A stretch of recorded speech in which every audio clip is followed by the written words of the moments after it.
Hello, and welcome to a new episode of Ramblings from Two Meddling Kids. I'm Edward Hunts, joined by my fellow bouncer, Mike Cunningham. and we are the Meddling Kids. And today we'll be reviewing Roadhouse, the remake, though, the 2024 version. For those of you joining us for the first time, welcome. Good to have you here. We like to review movies. For those of you who have dined with us before, welcome back. It's always great to see you. We'll never spoil anything in the first, let's call it 10 to 15 minutes of our episode.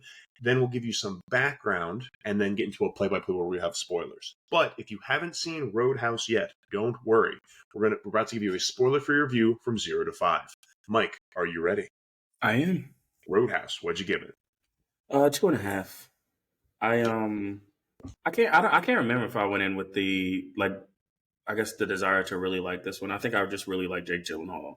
I feel like there's been very few of his projects, especially lately, that I haven't enjoyed. So maybe that was the hype, but it was what it was. I think I really enjoyed Jake Gyllenhaal's performance. I kind of really liked his take on this character. It was like you could tell he was like the silent but dangerous type, which was very interesting. Obviously, once you get into the story, you see his background and why he is the way he is, which is very similar to Patrick Swayze's character in a way. But I think I like them updating this, right? The background of the character, the setting just made sense. Why not make it Florida? Like every story. Florida Man comes out. Every story you hear out of fucking Florida, just like, don't ever stay there for more than a week. Yeah, dude, Conor McGregor is Florida Man. That's how we go from now on. Whenever they say Florida Man in the news, that's who I want you to picture. All right? What else did I enjoy? I think the fight scenes were great. It was interesting to see. One of my dislikes was the fact that some of the fight scenes were CGI, and it was you could tell it. It was weird to me because this movie, out of all of them, right, in a movie in history, being dramatic, but like you would seem like you would need the least amount of CGI. Especially with the hand-to-hand combat. I feel like Shang-Chi did it well, and Daredevil, and Monkey Man that's about to come up, and a lot of the The Raid, and all. There's a bunch of movies that have very compelling and very interesting, very action-packed hand-to-hand combat without the use of CGI. And like this one was wild to me. And I get it because of the fact that possibly either you don't have the proper stunt doubles to do it, or the coordinators or anything like that, but. It was interesting. It was wild to me to see the CGI, and it was like very, very blatant. Like it was like people got rubbery on some Matrix Reloaded type. Yeah, no, they had the bowling ball animation and everything. It was weird, and it was like it just took me out of it because like the first scene is like that, and I'm like, we just started. This is your introduction, and this is like the what we have. So that took me out of it. But like I said, I enjoyed the background for Jake Gyllenhaal's character. I like the setting. The side characters were interesting, right? They didn't dig deep into them, but I don't think you needed to. I think they were still fun. I think that's what my overall understanding or rating of this movie is. It was fun. Now, on the downside, I feel like the villains in both Conor McGregor's character and Mr. Brandt or whatever, they were too comical for this movie. Like, It was tonally, like, Brandt's introduction was just like, I assumed it was supposed to be menacing, where like he's getting shaved on a boat, and he's telling the guy, like, don't cut my neck. But it was like, you're also being shaved on a fucking boat. Like, that's not menacing, right? It's just dumb. And then also, he always came off as, like, entitled rich kid and not, like, menacing business owner, trying to take over. Which didn't help, right? Because, like I said, I mean, Jake Gyllenhaal did have his comedic moments, right? He did play this somewhat comedically because it was supposed to be campy. Like, this is Roadhouse is very much like your quintessential 80s, action film, right? So I think they were trying to bring that into the 2000s or whatever, or 2020, sorry. And it just didn't work. Like, it was just tonally all over the place, right? You had fucking Dick Dastardly villains with like a serious protagonist, and it was just like, it didn't work. And then speaking of fucking Conor McGregor, I assume he was great in the fight scenes and the choreography because that's what he does. Of course. Yep. But and I think we learned this with like Gina Carano and Ronda Rousey and some of these other UFC people famous from UFC. Don't let them talk, please. Like, they're menacing because they're big as hell and they're very good at what they do. But one thing I'm not trying to hear them do is act or talk. Because first of all, Conor McGregor, with how deep his accent is, you can't understand him most of the time. Yeah. And he even had like that super high pitched. It sounded like he was trying to speak a little higher, like like, hey, what are you going on? I'm like, all right, man, like, whoa. It was just it didn't work well for this character, and it's interesting because like I think that Rico something was the name of the guy in the original, and even like former prisoner and stuff like that. So it's like he definitely was over the top as well. It was very campy, but it was just more menacing. Yeah. I don't know. It was just like these two villains in both the main guy and the sub guy just didn't really hit. So it took away from the film. Mm-hmm. I guess also the motivations it is very like 1980s. Like I guess it quite possibly is still a thing going on with like people buying up land to create luxury for a wealthier clientele. But it was like it did very much seem like something from an 80s movie. It was just like we need to make money because they're tearing down the rec center. Like we're gonna raise money for that. Yeah. So yes, like I said, I think so. Overall, 2.5. I think this movie was really fun. I think a lot of the fight scenes were great. What took away from it was the villains. Like, just took me out of the movie for sure. But I did love Jake Gyllenhaal's character. I really loved the side characters. I thought they were very interesting. And overall, like I said, it wasn't a terrible movie, but I can see why the critics and some of the audience feel how they feel about it. Yeah. And it's interesting because it's not on some the original is such a classic type of thing. It's very much judging this one on its own. And yeah, so 2.5 for me. But like I said, it was fun. I will say that. Fair. Awesome. Thank you, Mike. Yeah. I think you pretty much hit everything right on the head there, man. I'm also giving it 2.5. My positives of this movie, Jake Gyllenhaal. Jake Gyllenhaal is a phenomenal actor. When any project he's in, he's giving it like 110%, it seems like, and that's really solid. The writing, the dialogue, the villains. I wasn't as against Knox McGregor's character. He was just a psychotic. He was a psychotic Florida man Popeye. That's literally what I could have heard him go like, "Hey, go," and he was like, I think that's the problem. Like, even his walk, it was just like because I know I've seen him do it in some of his fights, but it was like he's very much like either a very short man trying to seem taller and seem more menacing, and it was just like. Who are you doing this for? What are we doing? Yeah, there was a lot with him. If a grown man came up to me in a bar like that, I'm like, I won this fight. Or I'll probably lose it, but like on the walk-in, all bets are on me. Come on. Because you think you're going to win that fight. You look at him, he goes like, hey, like Popeye, and he comes in, and then he stabs you in the stomach. And I think the man was crazy, and I think he portrayed crazy random guy like out of nowhere very well, and he would just pop up out of nowhere and be like, I'm here, I'm driving a truck into something. I'm like, what the hell just happened? So I didn't have as many complaints about him, but yeah, definitely not perfect. But yeah, dude, Brandt or whatever the hell, that guy, he sucked. He was annoying. The shaving on the boat, as you said, was one of the dumbest things I've ever seen. I was like, dude, I almost fast forwarded through that. I was like, and that's your intro. That's what I'm saying. It was like that's the introduction to the film itself, and then the introduction to the character, like the villains, was both poor. Because even like you have, so you got Brandt on the boat with the shaving, which was dumb, and then you meet Knox, and he's like, I think he was having an affair with somebody's wife and sneaking out the window. And then he just says "arrivederci," but he says it in a heavy Irish accent. And I'm just like, he's gonna talk in this film. Yeah, I feel like Ronda Rousey in the Fast and Furious movies, like she was just a silent killer. Yeah, but when she did talk, it was just like, okay, please start fighting, please, Jesus, for the love of God. Yeah, but yeah, so villains were weak. The story as a whole, I do think, as a remake of what they're going and doing it. Cool. It's even some of like the quips during the fights. I was a little like, okay, why are we quipping like this during a fight? This isn't a Marvel movie, or it's not a Fast and Furious movie. It's and that's what I'm saying. That's what took away from Conor McGregor's performance. Because like I said, I know he gave 150% when it came to the fight scenes. Yeah. We heard like I don't know. So there were stories during the interviews during their press run where like. Conor McGregor like actually punched Jake Gyllenhaal in the face because he was like Yes, I so saw amped that. up, and then like Jake Gyllenhaal slammed his head. Like it was just like, so I know that Conor McGregor gave his all in the fight choreography, but it was just like in the actual final product where you have him talking during an intense fight scene, it takes me out of it because I was like, oh come on, Yeah, for sure. And yeah, from there going, I mean, I know, with the original Roadhouse, there's a lot that's not believable about it, but it's grounded a little bit in reality.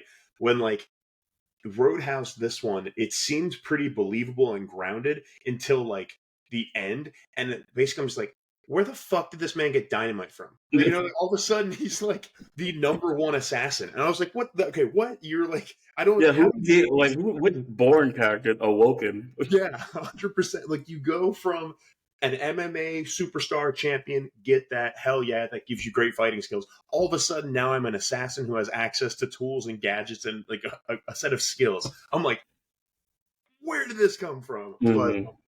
But echoing what you said, there is some. The movie can be fun for sure. Oh yeah, and the CGI was rough, but the movie can be fun for sure. Will I watch it again? Probably not, honestly. I feel like I couldn't suffer through the villains again. Yeah, I'd rather watch the original again. Mhm. So I'm gonna give it with a 2.5. But honestly, even after me saying that, I might bump it down lower a bit later as we go along. But I'm sticking with a 2.5 for now. All right, let's get some background on this thing, Mike. So I know we have the McGregor punching Jake Gyllenhaal by accident, but what else did you get? All right, so Roadhouse 2024 came out on Amazon Prime on March 21st, 2024. The runtime is 2 hours and 1 minute. The budget was $85 million. There's no box office because it came out on streaming, or straight to streaming. The Rotten Tomatoes, as of today, is a 59 for critics and 55 for audiences. So I feel like it's not really as liked. I think, and I assumed it might be higher because it was fun, but I think maybe it was higher initially when I checked last week. That's what it was. It was a bit higher, but as of today, it's gone down. The genre is action thriller. It was directed by Doug Liman, who had done Swingers before. I did The Bourne Identity. Oh shit, we just said The Bourne Identity. Mr. and Mrs. Smith, Edge of Tomorrow, and American Made. The cast is Jake Gyllenhaal as Dalton, Jessica Williams as Frankie, Billy Magnuson as Ben Brandt, Daniela Melchior as Ellie, Conor McGregor as Knox, Lucas Gage as Billy, Austin Post as Carter, Darren Burnett as Sam, and Joaquim de Alameda as the sheriff. His name was Big Dick, but I'm not calling him that. So, You don't like Big Dick? Come on. and the tagline was "Take it outside." Taking it. Okay. Cool. Thank you, Mike. All right. So that was our spoiler-free section and background. Before we get into our spoilers, a quick word from our sponsors. Hey, what's going on, y'all? It's me. I'm Edward Hunt. I'm on the Milan Babington team of Compass. I'm a real estate agent in the DMV. That is DC, Maryland, and Virginia. So if you would like any advice on the market, but also so much more than that, if you need some phenomenal handyman or contractors, or you need some mortgage brokers or a lender, I can connect you with all of those people. Also, a great thing about Compass is we are nationwide. So no matter where you are in the United States, I can find you a real estate professional that can help you. Also, I'm Edward Hunt of Hunt Comics. I have Evil as a Weapon issue 1 on Global Comics and Amazon right now. Would love for you to check that out. Issue 2 is done from my artist perspective. I'm trying to get an alt cover made up right now. So we'll probably have a Kickstarter campaign probably starting in May would be my thought. So yeah, check us out. Would love to have you see everything. All right, Roadhouse. They just keep saying Roadhouse over and over again. There weren't enough roundhouse kicks, but what are you going gonna to kicking in general? Yeah, there are a few here and there, but yeah. So Roadhouse. How does this thing start? All right, so we open up at an underground fight somewhere, some location. And we meet Frankie right away, and she's looking for Carter, somebody. I can't remember his last name. And she asks, I think, like a bartender or somebody like that. And he says, look in the ring or whatever. And we see that Carter is fighting this really big guy. And he's obviously a brawler in a way. Like, so he has no problem handling this guy that's, has like at least like 50 to 100 pounds on him. And then next, after Carter defeats the first guy, and this is what's crazy. This was the first fight. Like, it was just a fight scene with Carter and his opponent in the ring, and Frankie like searching, asking about him. Yeah. And in this fight, the CGI was bad, and I'm like, what are we doing? Yeah. It's not even 3 minutes in. Yeah, and that's where I don't mean this in like talking any kind of ish. I'm Post Malone. I'm sure he looks a phenomenal. I watch him when he does play Magic and other stuff. He makes great music. But like seeing him fight this guy with the CGI, I was like, what's going on right now? I don't believe any of this. I don't know. I was fine with it. Like I said, I'm taking it as it is because I've seen him do other movies. I feel like he did God damn it, the one Wrath of Man. He was in that one with Jason Statham, and then Spencer Confidential, which was a Netflix movie with Mark Wahlberg. Mm-hmm. So I've seen him in a few. Like it's usually really tiny roles, right? Usually a drug dealer, usually a prisoner, or something like that. But I think I do see him building his acting career, and I can appreciate that. No, like I said, I had no problem with that. Like I think it was mainly the CGI, and I don't think it was on him at all. I think it was on the other guy. Yeah, well, maybe it's also been because it's hard to tell because it was shirts off, both bald, both tatted. Yeah, well, that's the thing, and it's no knock against his acting. It was just from the CGI of that fight. I was just like, what is this fight going on? And I guess, and it kind of shows like they probably had to have CGI like that to make sure they were protecting their actors. We know getting hurt. Which I think it's just like, we've said this before with CGI, right? It's not to disrespect any of the people doing the effects, but it's just more about the fact that like there's certain things that just done practically that stand the test of time, but make the movie look better. 100%.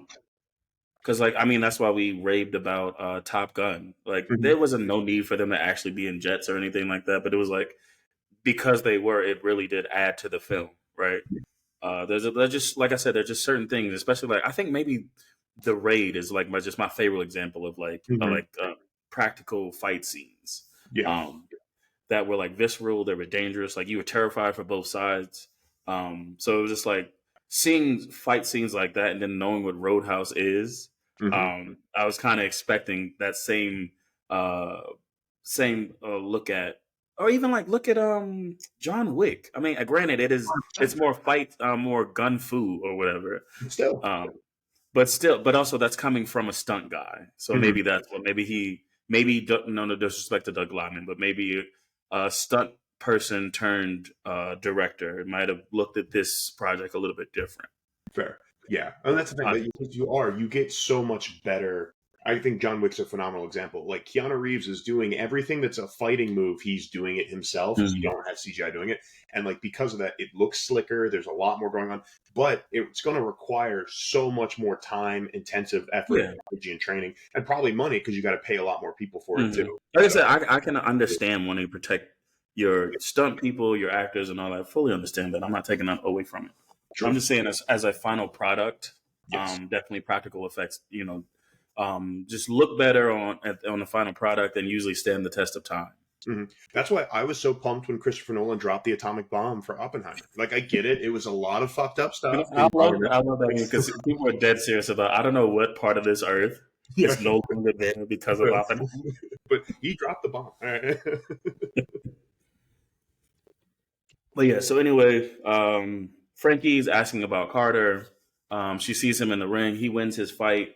And then the next guy that comes in has a hoodie on, doesn't want to get his hands taped, and just sits down and takes off his hoodie. And we see that it's Dalton. And Carter sees that it's Dalton and is just like, oh, no, fuck that. I'm not fighting this guy. Like, y'all can kiss my ass. I'm not doing it. He just leaves her. He was like, I don't care about the money. And he just leaves. And so because it was a forfeit, Dalton gets, paid for the fight without ever actually having to throw a punch. Yeah. And then so he leaves and he's in the parking lot and this guy comes up to him and says, because of you, I lost like $500 or some shit like that, and just stabs him. And just the most non-reaction from Dalton, Jake Gyllenhaal, at all. He's like, "Yep, I got a knife in my stomach or kidney." It was like almost, I don't know where the hell on anatomy class, but that was not a good stab. All right, that's a stab which can fuck people up for sure. Just saying. And then the guy just walks away. Dalton goes to his car, pulls a knife out, and goes to duct tape it. And I'm just like, clearly a doctor. That's the play. You gotta do what you gotta do. Yeah. But so what's her name? Frankie comes out and, basically calls him out on his grift of, this scamming people out of their money with coming to these fights. Now, so initially I thought it was because of the fact that like he paid Carter to like just walk away. That was my initial thought because of the fact that we hadn't got any background in this character. Now I think otherwise, but it was like, that's what I was thinking initially when she called him out on the scam and he didn't like, defend himself or anything like that. But she mentions that she came there to hire Carter, but she thinks she wants to hire him instead as a bouncer for her roadhouse in the Glass Key. Yeah. And he was like, you should hire, Carter. I don't want to do it, or whatever. And then she talks shit about his car because of the fact that clearly it's where he's living and it's a rundown piece of shit. And she says that she'll give him like $20,000 for like 5 weeks of work or something like that. Something like that, yeah. So the Roadhouse does good work. All right, they make money at that thing. I don't know how. I do not know how. We'll see why later. It was, I don't know how. Where are you making money? Yeah, right. Especially with all the replacement costs you have. Unless every beer is like $26. Primo locations, I guess. Yeah. But yeah, so he kind of declines the offer, but she still gives him his card. And then so he falls asleep in his car, and then like he's woken up by a cop a little bit later, tells him to move, and as he's driving away, the car stops on some train tracks or whatever. I think he did that on purpose. Yeah, so that's why I said it like that, but it was just like it was kind of implied that like it was like a bit of an attempt on his life. Yeah. That he kind of just narrowly escaped. Yeah. So that's why I wasn't sure what you thought about that. Oh no, for sure. I think definitely it was. You see him; he's kind of at rock bottom, and I think he went to the train tracks. He saw it, and he was like, "No, I'm going to stop here, and I'm just going to let it all end." Because if you look at that, it's like he's clearly this is his living. Is he's scamming people out of money. He just got stabbed. The only thing he has is this really shitty car. He's pretty done with life. It seems like at this point. But got it. Yeah. Like I said, it's one of those things where obviously I just watch it through and then take notes, and then like afterwards, once we discuss it, I can see it from a different perspective. So I didn't see that initially, but I definitely can see that now. Yeah.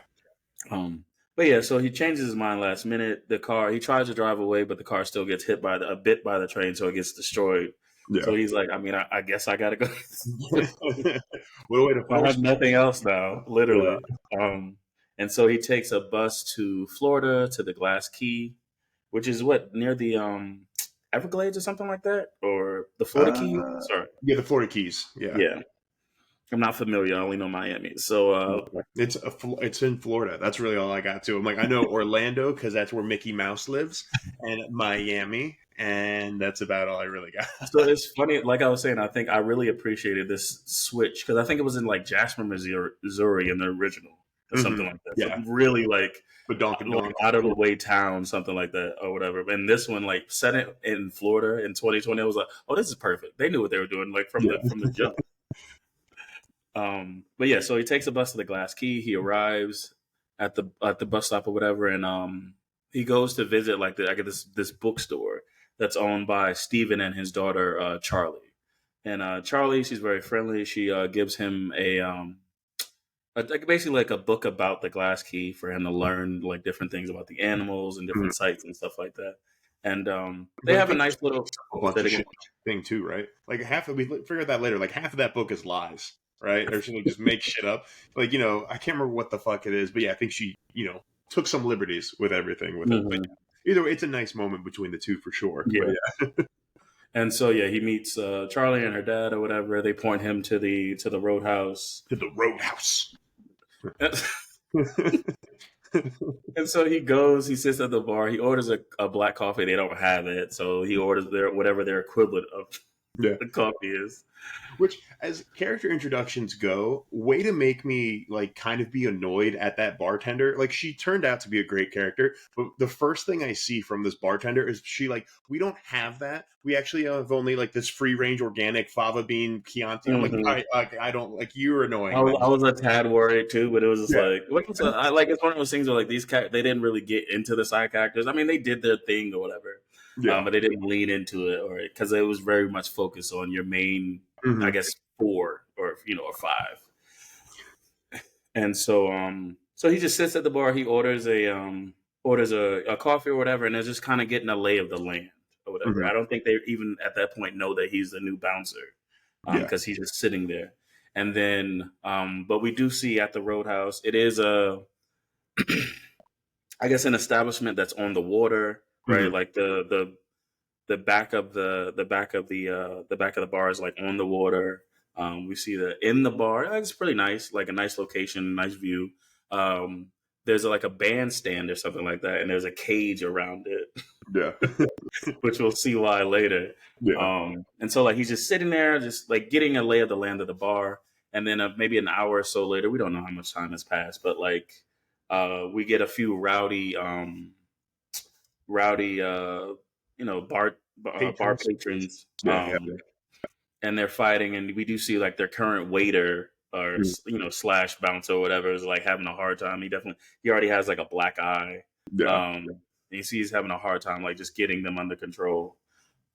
It was just interesting to see, I guess, because like, and I'm not gonna act like I'm better than anyone. I definitely do get drunk, but it was just like I don't think I've ever been like, let's bare knuckle box. Like I'm that drunk. Let's do Yeah. what's good. I'm not gonna judge anybody because I definitely do get drunk. Yeah, But for sure, 100%. Well, it's that whole like, we're a bunch of Northerners, right? This is the South where they're at. It's different down there. like, I don't, maybe my northerner, I was just like, heavens. Oh, heavens! Yeah, no. I don't want to act like I'm better than one. That's what I'm saying. But it was like, even I was like, all right, calm it down. It's just beer. Let's relax. You go at all. I mean, even in DC, we see people like try to start shit all the time. You know what I mean? Yeah, I just like I said, even like from what I can remember, even when I drink, that's not where I go. Yeah, like just aggressively violent, whatever. Like I said, I'm not saying it's impossible. Well, you have to remember from what you remember. All right, Mike. I mean, you've been out for a long time. I don't know. You don't remember punching that guy? It's weird, man. That's. But yeah, so we see that the current bouncer or whatever has a problem handling these guys that are fighting, but he ends up clearing it up. And then a little bit later, we see a biker gang arrive, led by this guy named Dell. And so like they come in and they really make a bunch of noise and like go to the pool table, kick people off, start slapping beers off the tables and stuff like that, breaking pool sticks. And this is where we see Dalton like, all right, get up to do something. And like he goes over to them and just kind of just asks them, can I talk to you guys outside? Right? Just wants to take it outside, doesn't want to continue this conversation in the bar. But Dell just continues breaking, sticks, saying, I'm not gonna, I have shit I need to do in here before I could leave. And then Dawson just says, that's your bike outside?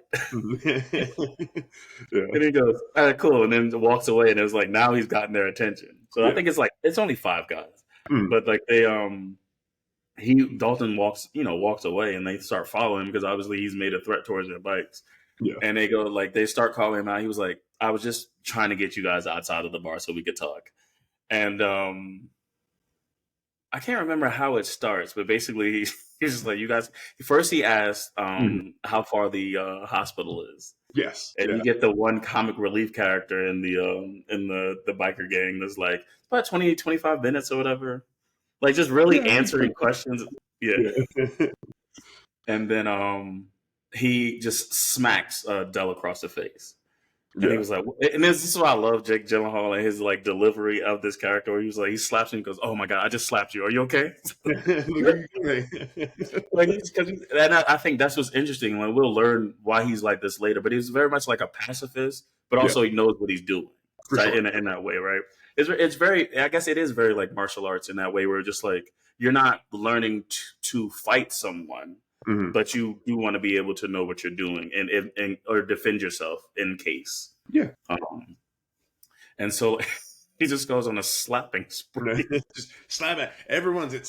Slap it. Yeah. The one guy was funny. He goes to slap him. He ducks. So he just punches him with.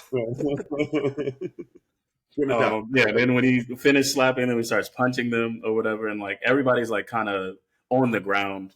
I think the one guy, the guy that told him where the hospital was, had been backing off because he saw what was happening to his friends, and he's like, "All right, fuck it, I guess I'll try too." He gets his arm broken, and then so everybody's on the ground like holding their heads or whatever, and Dell gets back up, And he was like, "Look, man, look at your friends. Why don't we just call this a draw?" Yeah. It's like, what's a draw And mean? he was like, he was like, "I don't know what draw mean." I was like, "Oh God, the Florida education Yeah, system." it's rough out there, man. Yeah, it's different. Yeah. So he finishes Dell off as well, and then he feels bad. He's like, because he's definitely got a concussion or something like that. And so he was like, "Oh, he broke the one guy's arm." And he was like, "Oh, you guys definitely can't ride your bikes now." So he asked Frankie if he can drive her car to so they can to take them to the hospital. And she's like, "Fuck no, this guy," because obviously they've been fucking with her bar for weeks now. Like, no, I'm not helping them. But you do see him, like, the next scene is just like him in basically a minivan driving these banged up bikers to the hospital. And I thought, this is where I was saying, it was just like, even, and that's what's crazy, because it was like my initial issue with this movie was the tonal shift between the protagonist and the antagonist. But it was like, it was fine where it was just like, it had that moment of him, like that intense action scene, and then this comedy. So it was like, that's fine. Like, the tonal shifts can be fine, but it was just like the villains here were too cartoonish, right? It was too far left into comedy, where it was just absurd. You know what I'm saying? Like, especially like, let the main Brandt villain guy, let him be kind of menacing or evil. Like, have it something, but like, to have him being like, I'm trying to get shaved on a boat is like the most stupid fucking. It's literally the dumbest fucking thing I've ever. I think it's the dumbest introduction I've ever seen. I'm saying right now that is the dumbest villain introduction I've ever seen. Yeah. But yeah, so he Dalton takes the 5 bikers to the hospital, checks them in or whatever, and then even the one guy who broke his arm, he was like, "Bye, Dalton." Or, Yeah. and the nurse goes, "Is that your friend?" He was like, "No, I just broke that guy's arm or whatever." I don't know. And then as he's about to leave, one of the doctors comes over and she says, "Thank you for all this work that you gave me or whatever." And he's like, "Well, I was just doing my job or whatever." And like, they flirt a bit, and then she notices that he's bleeding from the stab wound from back in like 2 days ago. Yeah. And so like, she checks it out or whatever. He's supposed to get like stitched up, but he was like, "Oh no, I don't need that." So she just gives him pills and basically like a gauze or something like that to cover it up. But this is kind of their little meet cute or whatever. And her name is Ellie. So he leaves, he goes back to the bar, and then like, he gets his payment for the first night or whatever, and then he's figuring out where he's going to stay for the night. And Frankie mentions that that she had gotten the bar from her uncle, like after he passed away, and then he had also had a little houseboat that nobody could use because it could barely float, and yada yada yada. So we see Dalton, camping, or basically his house is going to be the houseboat for his time here. And then we get a quick scene of like a bit of him dreaming and some flashback, and we just see an introduction to like a UFC fight or whatever.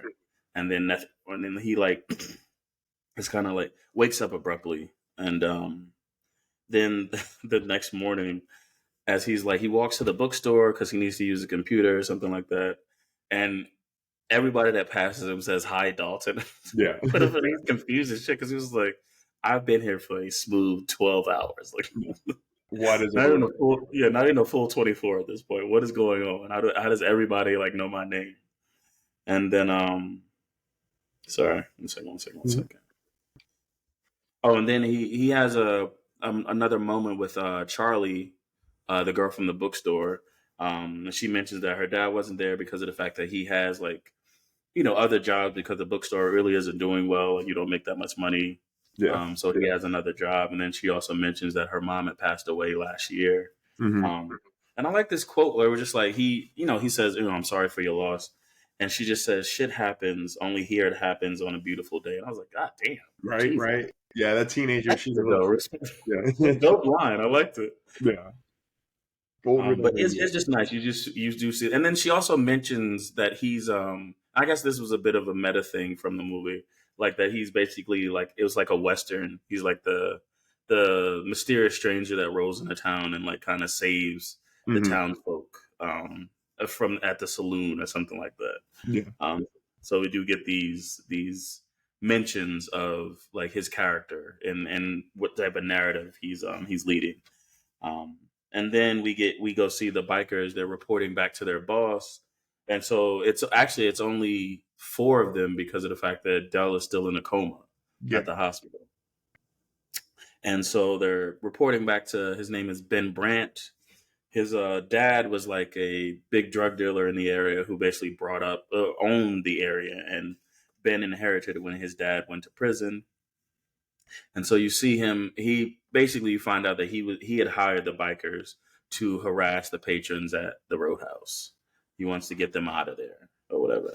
So he can keep doing whatever his like seedy underground stuff is. Yeah. Mm-hmm. Sorry. And then I guess we get another like a bit, not a montage, but it was just like we see Dalton training the waiter from the night before on how to handle how to assess situations at the bar when a fight starts and how to handle it, right? So it's just like there's a guy that basically harasses the band members or whatever, and then another guy tells him to shut the fuck up, and they start fighting. And Dalton mentions that, okay, I need you to go up to the guy. He has a knife. When he pulls it out, when he swings it, I want you to take a step back and then jab him in the face, right? Yeah. And then the guy pulls out the knife, tries to attack the bouncer or whatever, and he follows what Dalton told him. And then he finds another guy. I think that was at the bar. Sorry, go ahead. Yeah, I was just saying, for the record, that's a terrible way of doing this. You literally just told a young man who's never been in a situation like this, don't worry about the knife. Just fucking go out there and do it. How to get stabbed 101, was right the fuck what he just did right there. But I'm so glad you said that, because I wrote it down like, I cannot wait for this moment. I'm punching somebody squat in the face. Good luck. Yeah, it's just sad. And so also Dalton noticed that one of the guys in the bar was like quick to help out the bouncers, when the fight started. So he goes to find him at his job and he hires him because he was like, I think he used to be, he was like an amateur boxer or something like that. And like, so now he has this team because the bartender that had given him the coffee was like, thank God you taught him how to be a bouncer because he was a horrible waiter. Yeah. But now Dalton has this 2 other bouncers that kind of help him with more of the riffraff, and he can handle like the bigger messes. Because we do see one of the nights that like the bikers don't come in, but they kind of circle the bar, and like and when they see him like looking at them, they drive away because we know their motive now. Sorry, 1 second. And then he has another flashback on the boat because Frankie had mentioned that like it's like boat dreams or something like that. Yeah, I don't know. Boat dreams. But it was just like the same kind of more of the same flashback was a UFC fight. We see him in the ring or whatever. And then he's at a restaurant or something like that. And he has a second encounter with Ellie. And they have, I guess not breakfast, but they have a meal together. She sits there and just kind of warns him about how things are run in Glass Key or whatever. Now he might be shaking things up with his presence. And that's bad. And then I think did we get this? Yeah. Sorry, 1 second. Yeah. So then really quick, I mean, like this movie things are happening pretty fast, but then like he's walking home one night, and I think it was also something nice to see. It was just like, you see his effect on the bar outside of just the bouncing, but like one of the guys is like trying to get another drink. He's clearly really drunk. And like Dalton is just sitting there to be like, he takes his keys, forces him to either get in the cab or walk home. And it was like, come pick these up, tomorrow. And I thought it was just cool to see the full effect he's having on this bar and in this town. And then like, so one night after the bar closes, he's walking home, he's on a bridge, and he just hears a car speeding towards him. And he's like, just narrowly gets out the way. And then the car kind of backs up into him and like luckily it's a pickup truck or whatever. So like he is able to jump on the back, but it like goes over because he's on a bridge and it goes over the median or whatever. and it's falling into the fucking water. I'm like, the fuck is going on? It's, Fast and Furious style, like superhero effect here all of a sudden. Yeah. And then like, so he makes it home, and once he gets home, he sees that Dell is like sitting in I guess the equivalent of a living room. It's a damn houseboat. I don't know. I don't Yeah. know how you cordon off your sections, but he's sitting in his living room or whatever with a gun, and like you can see Dalton's like really tired, not really phased by the fact that he's got a gun pointed him in the face, Yeah. and so he's able to wrestle the gun away from Dell, and he starts asking him questions about like why the fuck are you coming after me? Like I'm just a regular guy working at a fucking bar. Like what's the problem? And he was basically saying, he tells him about Brant and the fact that he's like messing up with his plans, and then he pushes him into the he pushes him off the boat. So Dell is clinging off the side of the boat. And then he has Dell's gun. He throws it in the water. Yeah. And Dell's like, are you stupid? I'm just going to climb up and kick your ass or whatever.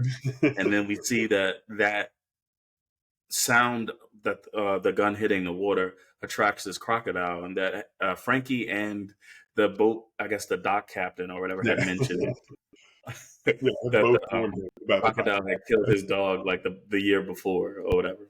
And so this crocodile comes, and Dell does not make it. And I will say, at least Dalton did try to get him out of the water, but yeah, absolutely. He didn't want him to die. Too late. It was too little, too late, and Dell gets eaten by the crocodile. And then what I will say was weird that everybody else in the movie kept saying, it was like, crocodiles hide their food. Yeah, it was like, okay, but it was like several characters said it after that, and it was like, we get it. I'm not stupid. Don't do that.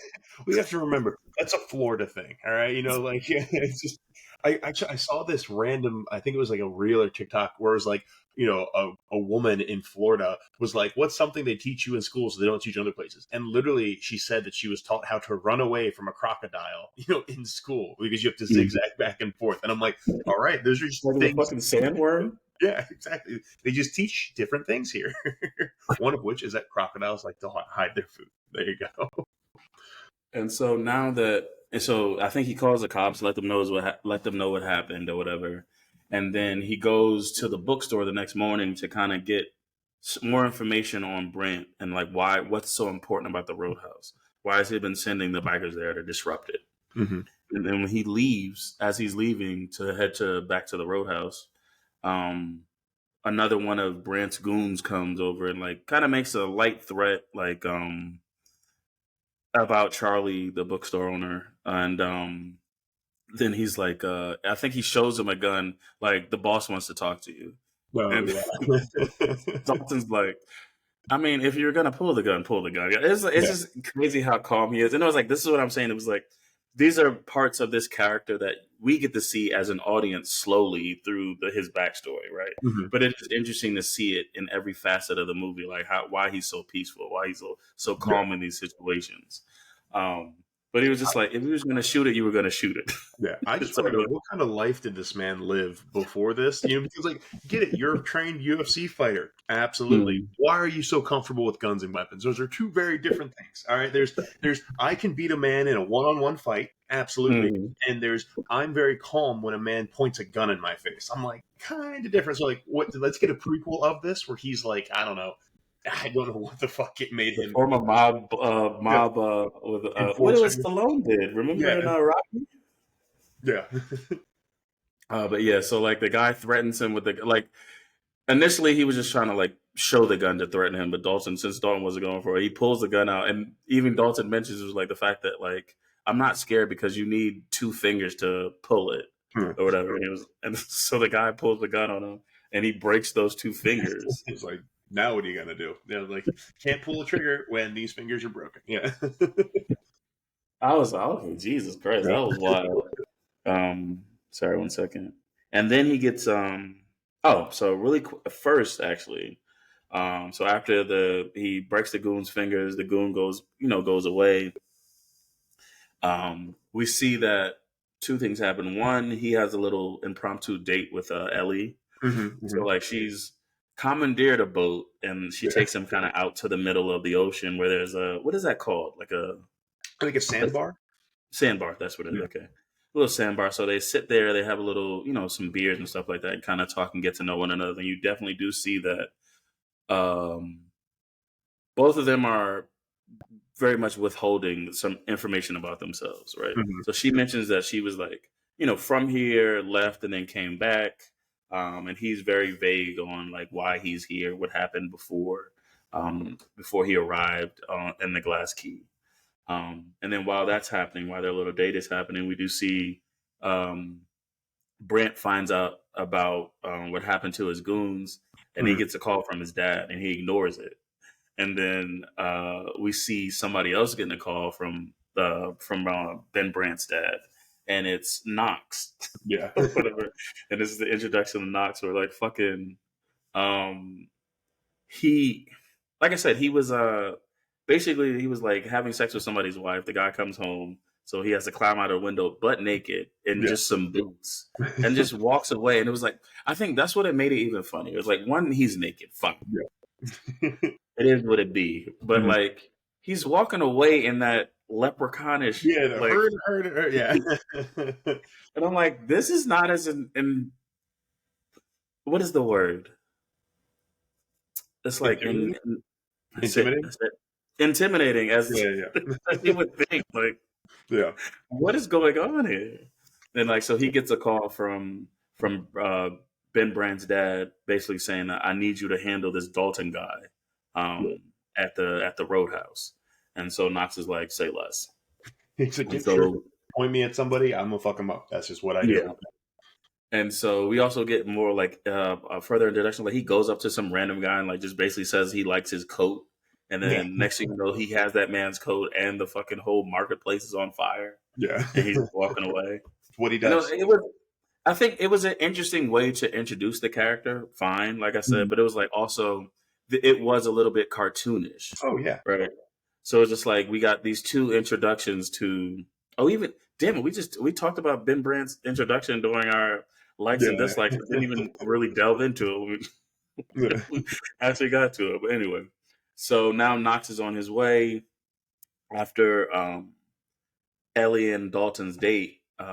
He's at the boathouse or whatever, and two cops show up saying that like we need to ask you some further questions about what happened with Dell and the crocodile. He was like, I don't know why, but fine or whatever.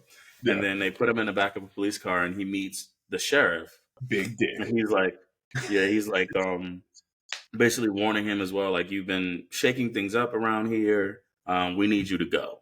Like, I mean, you can go willingly, or I can arrest you. And he was like, arrest me for what? And he was just like, doesn't matter. And so we get this intense scene where like he forces Dalton outside of his car, and all his cops are aiming guns at him. And then somebody drives up and gets out the car, and it's Ellie. Mm-hmm. And like she smacks the sheriff in the face, says like, what the hell is wrong with you? And takes Dalton away. And now we get the backstory that her dad is the sheriff. That's why she left. Which this made me think that the dad was her ex, not the dad, but like, when we first seen that was like her ex-boyfriend or something. Cause she mentioned she got the boat from her ex-boyfriend, who's a police officer. Yeah. But then she goes up and slaps this man. And I was like, when it turned out that was her dad, I was like, you just slapped your dad like that? I was like, whoa, all right. I mean, there's things obviously, but I'm like, I don't know. That's for me. I'm just like, what would make me slap a parent like that? I guess, if they were, mob enforcers and really bad people. Yeah. But like, yeah, I was just very surprised that it was like, that was her reaction to her father slapping this. Well, I think that's what told me everything I needed to know. Like, so I didn't even need her to tell me who it was in the car later. I was like, oh, boom, that's who it is. Yeah. But yeah, so as they're driving away, she tells basically Dalton to leave, right? Because that's just how things are in this town. Her dad worked for Ben Brandt's dad, and then Big Brandt, we'll call him. Big Brandt went to prison, and now she assumes that her dad is also working for Ben. Yeah. And so as she's driving him, back to his house, Knox arrives at the I guess the hideout where all the bikers were staying. And basically just tells them, he threatens Ben, and he's like, I'm gonna handle this because your dad told me to handle it. Yeah. But he's like, And even Ben is like, just give me like one more chance to handle things, and then you can handle it how you handle it. And so after, sorry, 1 second. Oh yeah. So after Ellie drops him off back at the boathouse, he goes back to the roadhouse, sits at the bar, to have a drink or whatever, and we see Ben Brandt come in, and it's like basically the last ditch effort. He was just like, I'm not going to threaten you or anything like that. But he just basically shows him a video of a UFC fight, and he mentions that it was very hard to find this, but it's the internet, and nothing ever really dies. And so we finally get the full flashback of the full video of the flashbacks that he's been having, and basically what ended up happening was during this UFC fight, he basically went berserk because I think he felt like the guy had crossed the line or something like that.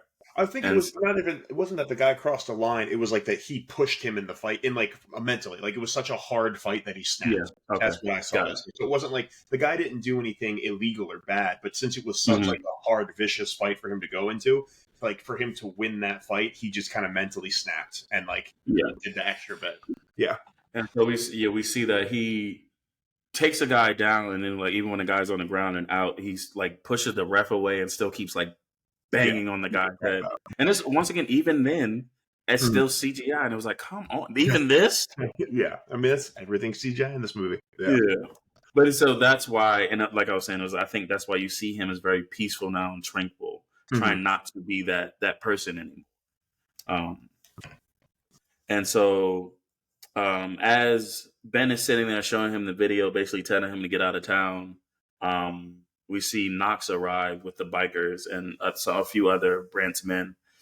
And he comes in and immediately just starts making a ruckus. He starts dancing with some guy's girlfriend, and then the bouncers try to get him out of there, and like he just easily takes them down.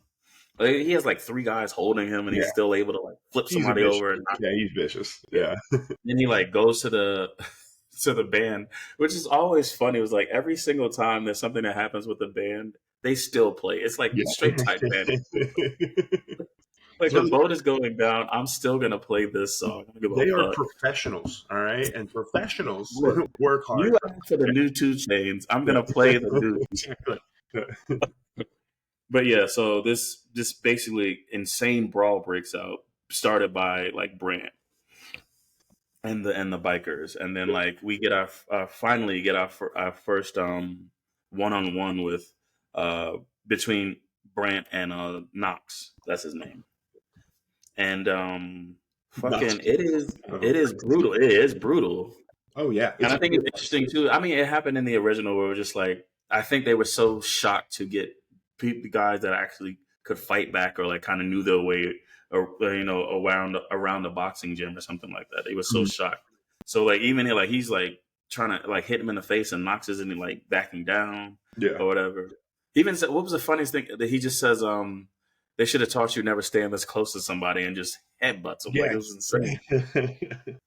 But this fight for choreography was great. But at the end of the fight, like fucking Knox just spears Dalton out of the bar, and then at one point you do see that Frankie called the cops or whatever, and like because she had mentioned earlier that like the cops don't care, and it's mainly because they were on Brandt's payroll, but there are some that aren't, and so like the ones that do show up aren't on his payroll. I think it was Ellie's ex or whatever. Potentially, yeah. Yeah, so just like there are a few cops that aren't on Brandt's payroll and came through to kind of break up the brawl that happened.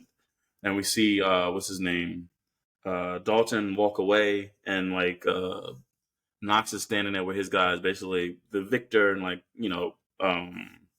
possibly quite. It seems like he's going to be taking over the bar. Yeah, because at some point during the fight, or actually before the fight, Frankie sees Ben Brandt in her bar and like follows him to his car or whatever, and like just making comments about like I'm not gonna sell to you. What are you doing in my bar? Yada yada yada. And then the next day, we do see that what's his name? Dalton goes to Frankie to ask her, like, why is this bar so important? Why did anyone? And she basically tells Dalton that Ben Brandt basically feels like he can buy up the glass key, and he wants to buy up everything to knock it all down to create like a luxury resorts for high end clients, right? Yeah. Or whatever. But she's the lone holdout. She refuses to sell, like we said before, like it was owned by her uncle. That's how she got it. And she doesn't want to sell. And so after all of what he's been through or whatever, Dalton's like, he's gonna leave. He's like, I'm done. I don't do this. You should have hired Carter instead. Fuck this shit. Yeah. And at the same time, we did see that some of Brandt's goon go to the bookstore. Yeah. And like they walk in and like, I think they go and it was like send a message or whatever. And so like as they're walking up, Steven sees this and he was like, go out the back, but Charlie's like, no, I won't. Like so she grabs the bat and I'm just like, if you don't listen to this, I know, right? I'm like, come on, like I appreciate you trying their little. I do appreciate, but it was like you do realize you have plot armor. He doesn't. Yeah, no, it's like you got to get out of there. Like absolutely not. Yeah. And so as Dalton's walking in, he leaves the Roadhouse after he has a conversation with Frankie and finds out why the Roadhouse is so important to the Brandt family. As he's walking, towards to wait for the bus, he sees that the bookstore has been like basically burned down. And like they mentioned that Charlie and Steven are okay, but they're at the hospital. And I think this is where he like kind of finally just snaps. Yeah, just out there. Yeah, the line was crossed at this point in time. Yeah. Yeah. And then so he goes to the bikers hangout and to the guy who had made the threat earlier to Charlie. And he basically doesn't say anything. He just punches the man in the throat. Yeah. And like the guy starts backing away and kind of choking. And Dalton tells him, it was like, I broke some like in your windpipe or something. Yeah. And he's just like, basically, it's going to be hard for you to breathe, and then you're just going to die. And then the guy just falls into the pool, definitely dies. Yeah, I'm like, okay, now he's just. So that was the thing I was talking about earlier too. It's like there's this, and it's like, okay, he's no longer just a trained fighter. He's now a government assassin. Basically. Yeah. Like, well, yeah, and then So after he punches the guy, kills the guy that's in the pool, he says another quote I liked. He was like, he's afraid of what will happen if he's pushed too far again, basically talking about what happened in the UFC fight. Yeah. And so after this, we see him taking the body to a truck. And I'm like, Jesus. So this was adding on to because it was one thing I was cool with him knowing like different parts of the body. As a fighter, that just makes sense to me, right? Like that made sense. But it was just like him disposing it, because I would have just left it there. Who knew? Like, exactly. Yeah, no. He now knows how to dispose of bodies, make explosive devices. He's everything that he just wasn't doing before. And so he takes the body, and this is where he sees the guy who he broke his arm. Yeah. And the guy is just like, I didn't see shit. They don't tell me shit. I'm getting out of here. I just wanted to ride. I just wanted to be in the bike again. I thought it was really cool to be a motorcycle guy, man.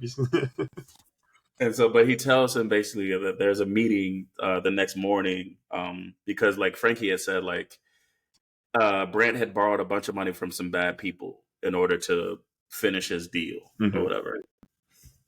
And so, like the guy from the biker gang tells him that the meeting will be happening like 5 a.m. or some shit like that to finalize the deal.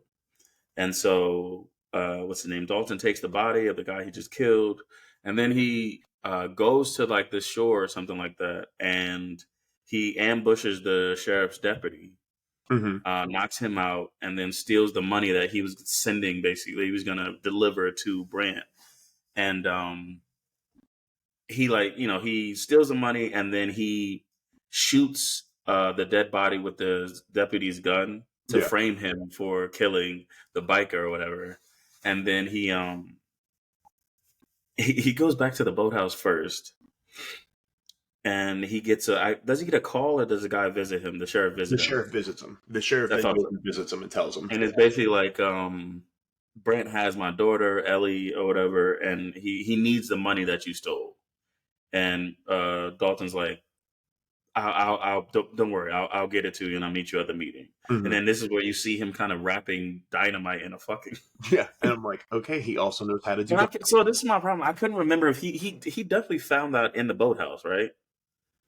He might have. I don't really remember. I'm pretty sure when he first got to the boathouse, he found that dynamite. That it was. Okay, fair. All right. Granted, it was Chekhov's dynamite, obviously. Yeah. But fair. Yeah. I don't think he went to Walmart, and I mean, which you probably could in Florida, no disrespect. Right. But I'm pretty sure it was just in the boat. Right. I need PVC pipe. I need methyl. Whatever. But it was, I think it is like you were saying. It was like it changed.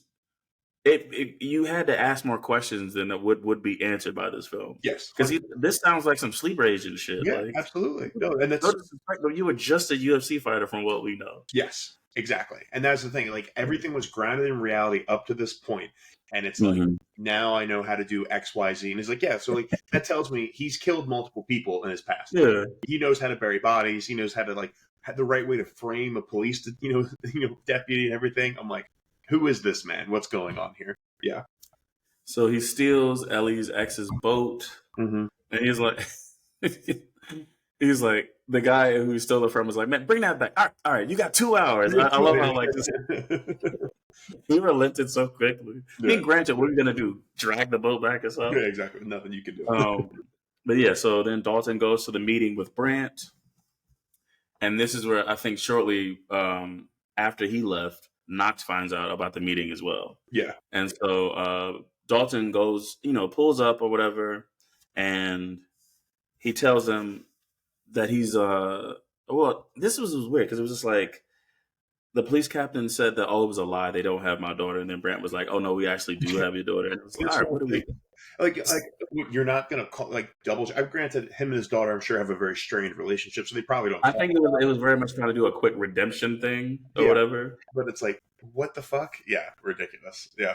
But yeah, so ridiculous shit happens. Anyway, so Dalton blows up. Yeah. I was gonna say Dalton blows up the boat. Yeah. To distract everybody, and then goes to save. He goes to rescue Ellie, and then as they're escaping or whatever, Knox comes up with his boat. There's like some people. Knox comes up with his boat. Brandt is also escaping because he wants to go to the basically the roadhouse to do it himself. Yeah. He's trying to do it diplomatically, not blow it up or set it on fire or anything like that. But now he's just had enough, so he's like, I'm just going to do it on myself. Yeah. And so Knox pulls up with his boat. So there's a chase. Some crazy boat shit happens where it's like, how does that make? Yeah, this is where you get the line where I feel like this might be a meme, but it was just like Dalton and Knox are on the boat, and I don't know if you could decipher it because it's Conor McGregor, but he says, look, we got our own little octagon. And Dalton goes, who taught you shapes? That was funny, yeah. Yeah. And so, they kick, what is it? They kick Knox off his boat. He lands in the water. And then they crash Brandt's boat into the roadhouse. And he just goes flying. Yeah. And you would assume he's dead, but no, somehow. What are we doing? Severely injured, not just minorly injured, severely. But yeah, no. And so, he's minorly injured. Like, he landed on the roof or some shit like that. It was, wild. Yeah. And then, so Knox, since he was knocked in the water, he climbs, the bridge, steals somebody's car, and then drives the car into the roadhouse as well. Yeah. And this is where we get the second. It was intense. It was a dope-ass fight. Yeah. But you get the second fight scene between Dalton and Knox, but now Dalton is a little bit injured because of the car crash, crashing into the roadhouse. And it was just so crazy. It was like they're fighting in the middle of the I guess the equivalent of the dance floor at the bar, and then they're behind the bar, just breaking glass bottles and boards and stuff like that. It was very intense, and it was I really appreciated it. Now, granted, there was still a bit of the CGI here, but just the intensity of the fight, and also since it is a climax, I it didn't bother me as much. Now, what bothered me was them talking through it and Yes, having to listen to Conor McGregor. bro, like that. That did take me out of it. Their little asides were so dumb in this fight. Like, I haven't been in a bar fight in a while. Yeah, but it was like, I feel like you wouldn't that much. Yeah, well, you gotta be basically you're Spider-Man, so you just catch the fist and you're like, some kind of witty comment, and then keep it moving. No, that's not how this works. But yeah, so I think what's his name? Knox stabs Dalton. Dalton lands on the ground because he just stabs him in the same spot he got stabbed in the beginning of the movie. It's a I don't know why people just love stabbing him in that side. It's a stabbable spot. That's the one to do. It's basically their target, and it's like, hey, stab me here, right? And so he's yelling. Ben Brandt, who's still alive at some fucking how, is yelling at Knox to kill Dalton, like finally. And Knox has had enough of him, so he just breaks his neck. And I'm just like, what is going on here? Yeah, like what kind of so we know that Knox is psychotic, right? That was his whole brand. But he was like, this doesn't make sense because it's still your boss's son. Exactly. Like that man's father hired you for this. There's no fucking way that he'd be okay with whatever. Yeah. Well, anyway, so now Brandt is dead. Dalton gets a second win because obviously, it's the conclusion of the film. I mean, I've also personally always found that I actually fight better after getting stabbed. That's what just for me personally. It really clears things up. There's too much blood in me, so let's get some blood out of me. I can focus more. I like fighting a little Uzi. Ooh, yeah, moves now. But yeah, so Dalton gets a second wind. They continue to fight, but this time he starts using like different wood shards from like the fucking chairs and planks and whatever that was around the bar. And that was cool as shit where he was just like, I think with just only two, but he like stabbed him in the leg, then stabbed him in the side, and like took it out of the leg and stabbed him in the shoulder. It was like crazy as shit. Yeah. It was like just really cool. Even what's his name? Knox is like surprised. Maybe that he had it in him. I think that's what it is. Because I think Knox, there's nothing he won't do to win a fight. And I think he saw that Dalton definitely there was limits to it. Yeah. At least to the point. But it was like to be pushed to the end, it was like it was like what's his name? Fade Rotha from Dune or whatever. Just kind of surprised that his cousin had him in him to finish him off. But yeah, so he stabs and defeats Knox, and now like basically everybody's safe because Brandt's gone, so like they don't have to worry about him trying to buy the bar or whatever. And then we see like Frankie comes in because apparently this happened. Oh yeah, it happened bright and early in the morning, so she wouldn't be at the bar. Yeah. And so like she comes in, sees the damage, but she was like, we can fix this. We can fix this. And then we see that Dalton is still deciding he wants to leave town. And so he's at the bus stop with Charlie. And I think she's trying to get him to stay too, because it was just like, I mean, all the danger's gone. And look at the change you've done. Yeah. But he still decides to leave. And then as he's leaving, we see Steven. There's basically a trunk in the bookstore, and it's full of the money that Dalton had stolen from the police deputy. Yeah. Also, actually, sorry. Before he leaves, after he's killed Knox, the police chief comes in and just tells him to go. Yeah. And I think maybe once again it was trying to do this quick redemption thing. It just didn't. I guess it just happened too abruptly. We see him in 4 scenes. Yeah. We see him threaten Dalton, then beg for his help, then get double crossed, and then let Dalton go in the span of like 15 minutes. Like, yeah, like he had maybe 6 minutes on screen, and it was like that's his whole character development in 4 scenes. It was insane. It just wasn't earned. Yeah. But yeah, so Dalton leaves, and he leaves money for Steven to rebuild his bookstore, and also because of the fact that like the bookstore wasn't making money anyway. And then yeah, we just see him drive off on the bus. Don't know where he's going, but he definitely has the whatever money he got from Frankie, and I guess that's all he needed. He's a wanderer. He's going to the next bar to help out in Roadhouse 2. Yeah, but yes, that's the end of the movie. And there's also a little mid-credit scene or something where like McGregor character Knox like fights his way out of the hospital, and then he Yeah. like walks out of the hospital. Very similar with like his ass showing from the hospital gown as he walks out. And yeah, that's the movie. And that is Roadhouse 2024, everybody. Thank you so much for listening. We are the Two Meddling Kids. If you'd like, if you, at the end of every podcast, we always like to review our original rankings. Mike, you gave this a 2.5 out of 5. Are you sticking with it? I am sticking with it. I don't have any more gripes with it, but it was like, I think some of the gripes that I did have really stick, and especially that ending seemed like rushed out of nowhere. Yeah. And I think I just really didn't like the villain. I really, like I said, I appreciated Knox and McGregor's his stature for this. I did appreciate that, but I think the overall his boss or whatever really didn't fit this. Now, I feel like it would have been different if it wasn't Ben Brandt that was the big boss, but his dad that was in jail. So like you never actually saw him, but he was like this just imposing figure on the town, even though he never he might have showed up on screen, but it was just like he was just never there. I think I just needed the threats to be more threatening, or whatever. But yeah, so I'm sticking with the 2.5. But like I said, it was a lot of fun. I really love Jake Gyllenhaal. I love the side characters, and the fight scenes were intense. So I did appreciate that. But yeah, there was a lot of things that I didn't enjoy about this. So I'm going to give it a 2.5. Cool. I originally gave it a 2.5. I am going to drop it to a 2. Every good thing I said about it, I stick with. But even just revisiting some of the other stuff, like the ending being the cluster of action that it was very much just like, okay, so yeah, it's honestly, I don't say like don't ever see it, but you don't need to rush out to see this one, in my opinion. I'm giving it to it. I think the beauty of it is, since it was on Amazon, it knew exactly where it was supposed to be. Yeah, this is something where, hey, you're hanging out at home and you can do something else while this is on in the background. But again, thank you for listening, everybody. We are the Meddling Kids. If you'd like to reach out to us, you can reach out to us at twomeddlingkids@gmail.com, or you can find us at twomeddlingkids on Instagram and Twitter. Yeah. Yes. Yeah, and TikTok as well. So yeah, we have all the normal social media platforms. So at Two Meddling Kids on Instagram, TikTok, Twitter, etc. Mike, how can they reach out to you?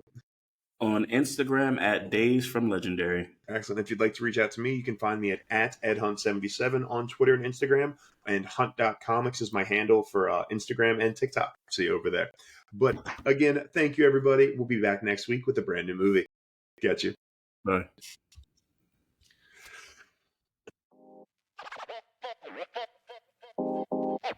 Funky dokey.